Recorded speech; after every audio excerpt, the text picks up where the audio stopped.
Taline Mouradian, responsable d'une agence de communication spécialisée dans Internet, revient sur l'histoire de Facebook.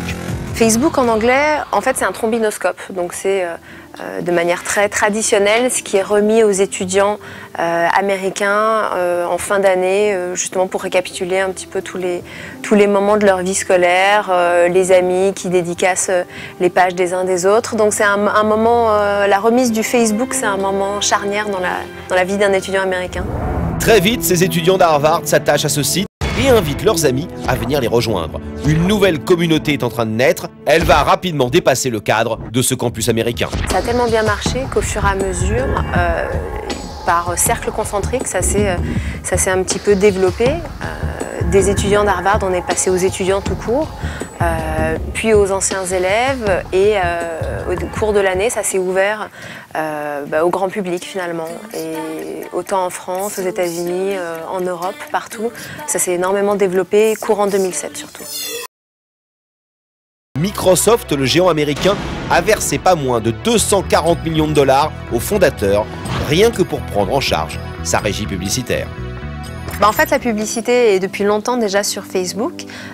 C'est vrai que le partenariat qu'ils ont fait avec Microsoft leur a permis de développer encore leur puissance de frappe publicitaire. Ce qui est intéressant dans les modèles publicitaires qu'ils ont développés, c'est qu'ils deviennent de plus en plus précis, qui permettent de segmenter très finement l'audience.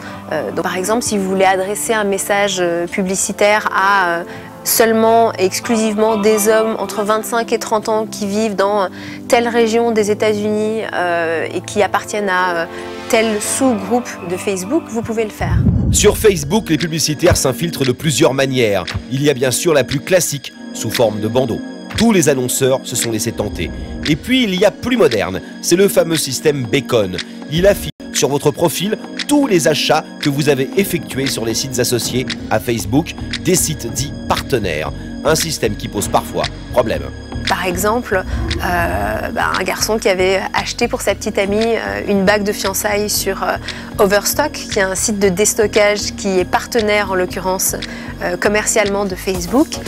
Il a eu la malchance de voir apparaître sur le newsfeed, donc le feed d'informations de tous ses contacts, dont sa petite amie, l'information qu'il avait acheté une bague de fiançailles sur ce site-là. Donc c'était plus une surprise pour sa petite amie, et toute la communauté, pour le coup, tous ses contacts étaient au courant de son achat. Sur Facebook, tout se sait, des informations qui ont déjà une utilité et qui auront bientôt un prix. Alors, est-ce que Facebook vend les données personnelles de ses utilisateurs à des annonceurs en fait? Aujourd'hui, Facebook ne vend pas les données commerciales de ses utilisateurs. En revanche, il les a à la disposition et il peut les mettre à la disposition des annonceurs, mais ça reste une donnée propriétaire de Facebook. D'ailleurs, le fondateur de Facebook, lui, il l'a dit très très tôt, son business model et ce qui fait sa volonté de construire Facebook, c'est qu'il conçoit tout le flot d'informations de Facebook, tout ce qui s'y passe, comme la valeur la plus forte de ce réseau-là.